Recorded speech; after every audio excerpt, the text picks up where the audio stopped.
இந்தியாவின் இரண்டாவது பெரிய மாநிலமான பீகாரில் சட்டமன்ற தேர்தல் இந்த ஆண்டு அக்டோபரில் நடக்க இருக்கிறது. நாட்டு நடப்பை நன்கு உணர்ந்தவர்கள் இந்த தேர்தல் நிதிஷ்குமார் தலைமையிலான தேசிய ஜனநாயக கூட்டணிக்கு பாஜக கூட்டணிக்கு சிம்ம சொப்பனமாக இருந்து வருவது தெரியும். இந்த சூழலில் ஜூன் 24 அன்று தேர்தல் ஆணையம் பீகாரில் வாக்காளர் பட்டியலில் சிறப்பு தீவிர திருத்தங்கள் ஸ்பெஷல் இன்டென்சிவ் ரெவிஷன் மேற்கொள்ள ஆணை பிறப்பித்து இவ்வாணை ஜூன் 25 மறுநாள் முதல் நடைமுறைப்படுத்தப்படும் என அறிவிக்கப்பட்டுள்ளது. இதன்படி ஜனவரி 1, 2003க்கு பிறகு வாக்காளர் பட்டியலில் இணைக்கப்பட்ட வாக்காளர்கள் தாங்கள் உண்மையான இந்திய குடிகளே என்றும் உண்மையான வாக்காளர்களே என்றும் தேர்தல் ஆணையம் குறிப்பிட்டுள்ள ஆவணங்களை இண்டிகேட்டிவ் டாக்குமெண்ட் சமர்ப்பித்து வாக்காளர் பட்டியலில் தங்கள் பெயர் இருப்பதை நியாயப்படுத்த வேண்டும். தேர்தல் ஆணையம் அங்கீகரிக்கும் குறிப்பிட்ட ஆவணங்கள் பட்டியலில் ஆதார் அட்டையோ ரேஷன் கார்டோ படத்துடன் கூடிய வாக்காளர் அடையாள அட்டையோ இல்லை என்பது இங்கு கவனிக்கத்தக்கது. வாக்காளர்கள் தங்களது பிறப்பு சான்றிதழை மட்டுமின்றி அத்துடன் அல்லது பிறந்த இடத்தையும்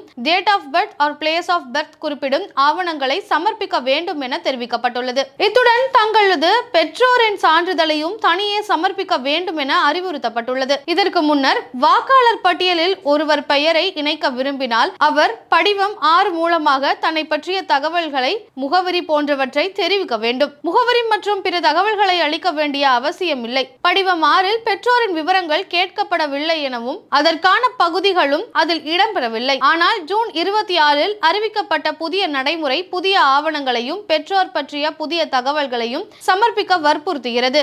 இப்படியான திருத்தங்களை மேற்கொள்ள பீகாரில் உள்ள 8 கோடி வாக்காளர்களை சந்தித்து அவர்களிடம் படிவங்களை கொடுத்து அவற்றை பூர்த்தி செய்து மீண்டும் அவற்றை சமர்ப்பிப்பதை உறுதி செய்ய தேர்தல் ஆணையம் பூத் லெவல் அதிகாரிகளை ஈடுபடுத்தியுள்ளது. இவர்கள் இந்த படிவங்களை இணையத்திலிருந்து டவுன்லோடு செய்து அவற்றை 2 படிவங்கள் எடுத்து மொழி மாற்றம் செய்து வாக்காளர்களிடம் முதலில் கொடுக்க வேண்டும். பிறகு ஆவணங்களை சரிபார்த்து அவற்றை அங்கீகரித்து மீண்டும் இணையத்தில் ஏற்ற வேண்டும். இவை யாவும் ஜூலை 25க்குள் செய்து முடிக்க வேண்டும். புதிய வரைவு பட்டியல் publication of draft list August 2025 வெளியிடப்படும் என்றும் திருத்தங்களுக்கு பிறகு இறுதி பட்டியல் ஃபைனல் லிஸ்ட் செப்டம்பர் 2025 வெளியிடப்படும் என்றும் இதன் அடிப்படையில் தேர்தல் பீகாரில் அக்டோபரில் நடைபெறும் என்றும் தேர்தல் ஆணையம் தெரிவித்துள்ளது.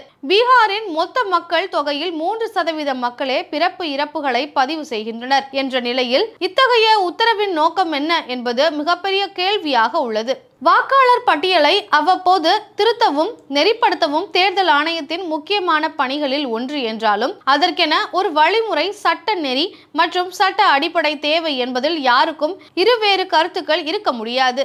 ஆனால் 2004க்கு பிறகு 21 ஆண்டுகளாக வாக்காளர் பட்டியலில் தீவிர திருத்தங்களை தேர்தல் ஆணையம் மேற்கொள்ளாதது ஏன் என்ற கேள்விக்கு தேர்தல் ஆணையத்திடம் எந்த பதிலும் இல்லை. தேர்தல் நடத்த ஓரிரு மாதங்களே இருக்கின்ற இந்த சூழலில் இத்தகைய மாபெரும் திருத்தங்களை புதிய நிபந்தனைகள் மற்றும் தகுதிகளை அறிமுகப்படுத்தி ஏற்கனவே பட்டியலில் இடம்பெற்றிருந்த வாக்காளர்களையும் நிர்பந்தத்திற்குள்ளாக்குவது ஏன் என்ற கேள்வி எழுகிறது. இம்முயற்சியை எதிர்த்து ஜனநாயக சீர்திருத்தங்களுக்கான கூட்டமைப்பை சார்ந்த வழக்கறிஞர் பிரசாந்த் பூஷன், யோகேந்திர யாதவ் ஆகியோர் உச்ச நீதிமன்றத்தை நாடியுள்ளனர். இத்தகைய முயற்சியை தடுத்து நிறுத்த கோரி பீகார் ராஷ்டிரிய லோக்தள் கட்சியை சேர்ந்த நாடாளுமன்ற உறுப்பினர் மனோஜ் அவர்களும் திரிணாமுல் காங்கிரஸை சார்ந்த நாடாளுமன்ற உறுப்பினர் மகுவா மொய்த்ரா அவர்களும் தனித்தனியே உச்ச நீதிமன்றத்தை நாடியுள்ளனர். ஜனநாயக நாட்டில் தேர்தலின் அடிப்படை நாயகர்களான வாக்காளர்களையும் தேர்தலில் பங்கு பெறும் அரசியல் கட்சிகளையும் கலந்து பேசாமல் வாக்காளராக ஒருவரது பெயரை இணைக்க புதிய நிபந்தனைகளை புகுத்துவதும் அதற்கான உரிய கால அவகாசங்களை வழங்காமல் துரிதப்படுத்துவதும் தேர்தல் ஆணையத்தின் சுதந்திரத்தை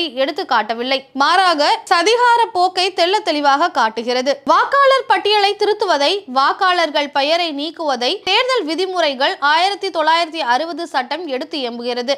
இச்சட்டத்தின் பிரிவு 21A படி ஒருவரை தேர்தல் பட்டியலில் இருந்து நீக்குவதற்கு சில வழிமுறைகள் உள்ளன. இதன்படி ஒருவரது பெயரை நீக்கும் முன் அந்த நபருக்கு அவ்வாறு செய்வதற்கான காரணங்களை விளக்க வேண்டும். அதற்கு பதில் கூற அவருக்கு உரிய கால அவகாசம் கொடுக்க வேண்டும். இறுதியில் தீவிர விசாரணைக்கு பின்னரே ஒரு அதிகாரி ஒருவரது பெயரை நீக்க அதிகாரம் வழங்கப்பட்டுள்ளது.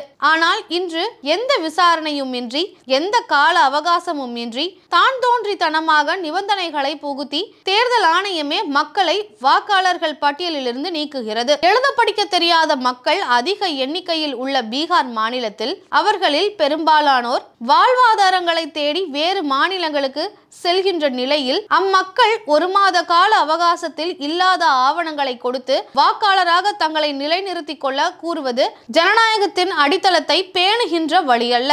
மாறாக ஜனநாயக அடிப்படையான அனைவருக்கும் வாக்குரிமை யூனிவர்சல் சஃப்ரேஜ் என்பதை சிதைக்கும் செயலாகும். இதைத்தான் மோடி அரசு நியமித்த தலைமை தேர்தல் ஆணையரான கியானேஷ் குமார் உள்ளிட்ட மூவர் கூட்டணிக்கு கண்ணும் கருத்துமாக செய்கிறது. மகாராஷ்டிரா மாநில தேர்தலில் 42 லட்சம் வாக்காளர்கள் திடீரென்று முளைத்ததை வாக்களித்த மக்களின் எண்ணிக்கை மாநிலத்தின் மக்கள் தொகையை காட்டிலும் அதிகமாக இருக்கும் அதிசயத்தை வாக்கு தினத்தன்று மாலை 5 to 6 மணிக்கு வாக்களித்த எண்ணிக்கை அதிரடியாக அதிகரிக்க அநியாயத்தை மாலை 6 மணி வரை வாக்களித்தோரின் விழுக்காட்டை இரவு 11 மணிக்கு தேர்தல் ஆணையம் வெளியிட்ட அதிசயத்தை அது காட்டிய 6% அதிகரிப்பின் மர்மத்தை விளக்க வேண்டும் என்றும் தேர்தல் ஆணையம் வாக்காளர் பட்டியல்களை நாடாளுமன்ற தேர்தல் பட்டியல் சட்டமன்ற தேர்தல் பட்டியல் 2 பட்டியல்களையும் வெளியிட வேண்டும் என்றும் வாக்குச்சாவடியின் ஒளிப்பதிவு தரவுகளை வெளியிட வற்புறுத்தியும் ராகுல் காந்தி எழுப்பிய பொது கேள்விக்கு இன்று வரை பதிலளிக்காத தேர்தல் ஆணையம்